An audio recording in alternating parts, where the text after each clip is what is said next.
पाकिस्तान के लिए extraordinary bowling day था, बट बैटिंग के हिसाब से ऑर्डिनरी निकला। एक्स्ट्रॉर्डनरी हो सकता था बैटिंग पॉइंट ऑफ व्यू से भी कि अगर वो 50 और 60 जो शान और अब्दुल्ला शफीक ने किए वो 100 में तब्दील हो जाते हैं, और करने की जरूरत थी इसलिए कि ये बैटिंग लाइनअप जो है ये ससेप्टेबल है, ये प्रेशर में आके और फिर नोज डाइव कर जाती है। सो उस हिसाब से जब आपको एक पोजीशन ऑफ स्ट्रेंथ मिल गई, इतनी मेहनत की आपने और डोमिनेट कर रहे हैं जब आप पैसेज ऑफ प्ले, वहां पे आउट होना और जिस अंदाज से आउट हुए वो गलत था।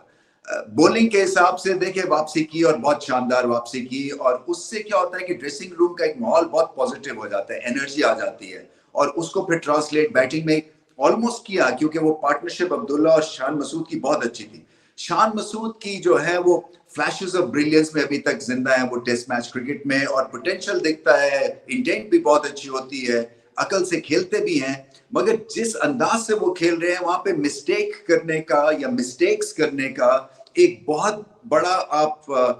विंडो खोल देते हैं, क्योंकि हर बॉल पे आप सिंगल या हर बॉल पे आप रन्स करने की कोशिश कर रहे होते हैं। बहुत अच्छा है, इंटेंट ऐसी होनी चाहिए, मगर कहीं ना कहीं ठहराव की भी जरूरत होती है टेस्ट मैच बैटिंग में। कहीं ना कहीं आपको सिचुएशन को सामने रखते हुए एक पॉज लेने की जरूरत होती है, डीप ब्रेथ्स के साथ आप कहते हैं कि चले मैं अगले 10-15 बॉल थोड़ा सा केयरफुल हो जाता हूं कि शायद मेरा फोकस लूज हो रहा है, शायद इस मौके के ऊपर मैं जो हूं थोड़ी सी जल्दी कर जाता हूं। सो टेस्ट मैच बैटिंग जो है वो एक्सपीरियंस से लर्न करने की भी एक कहानी होती है। इसी तरह से अब्दुल्ला शफीक देखें,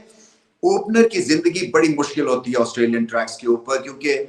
कहीं ना कहीं बॉल डोमिनेट करता ही रहता है, और फिर आपने इतनी अच्छी इनिंग्स खेली, इतनी कमांडिंग इनिंग्स खेली, उसके बाद जो है वही बात है कि 60 करके आउट हो जाना, और उससे फिर इनिंग्स लेट गई। तो ये जो आपको स्टार्ट्स मिलते हैं उसको कैपिटलाइज करने की जरूरत है। पाकिस्तान अभी भी इस मैच में बना हुआ है, इसमें कोई शक नहीं है कि बैटिंग के हिसाब से उस तरह की डोमिनेटिंग पोजीशन में नहीं है, मगर रिजवान बहुत अच्छा खेल रहे हैं, बहुत अच्छी इंक्लूजन है, और ये अच्छा किया कि उनको खिलाया, क्योंकि वो इन पिचेस के ऊपर बहुत बेहतर ऑप्शन है, क्योंकि वो अटैकिंग ऑप्शन भी है, वो शॉर्ट बॉल को अच्छा खेलते हैं, टेम्परामेंटली स्ट्रांग है, और मुझे ऐसा लगता है कि टेल के साथ वो ठीक ठाक खेलेंगे। जमाल ने बॉल खाए, मगर यही करना है टेल एंडर्स को कि डिटर्मिन्ड एफर्ट के साथ छोटी छोटी पार्टनरशिप्स और अपने रोल को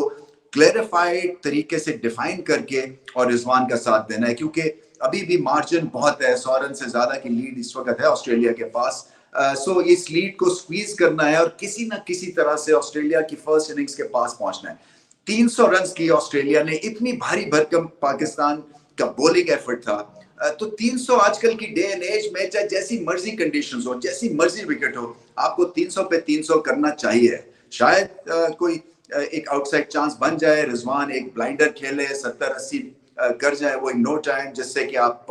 वो जो मार्जिन अभी बहुत वसी लग रहा है वो स्क्वीज हो जाए। बट पहली इनिंग्स में जितना अच्छा खेलेंगे उतना ही पाकिस्तान के चांसेस हैं कि वो इस मैच में बने रहेंगे। अब बैटिंग करनी है अच्छी पहली इनिंग्स में, और फिर से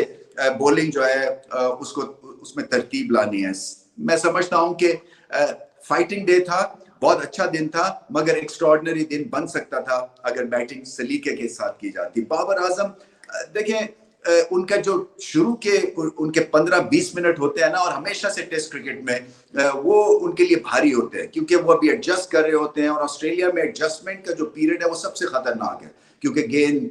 स्किड भी करता है, सीम भी करता है, मूव भी करता है। थोड़ा सा टाइट डिफेंस के साथ उनको खेलना है और स्पेंड करना है टाइम क्रीज पे। स्पेंड करेंगे टाइम क्रीज पे तो फिर बैटिंग भी आसान हो जाएगी, मगर एक तरह से फोकस उनके ऊपर चला गया है, और अगर वो ये सीरीज में अच्छी बैटिंग करते हैं तो फिर पाकिस्तान के बारे न्यारे हो जाएंगे। सो उनको सेकंड इनिंग्स में किसी ना किसी तरह से क्लिक करना है और एक फाइटिंग इनिंग्स खेलनी है।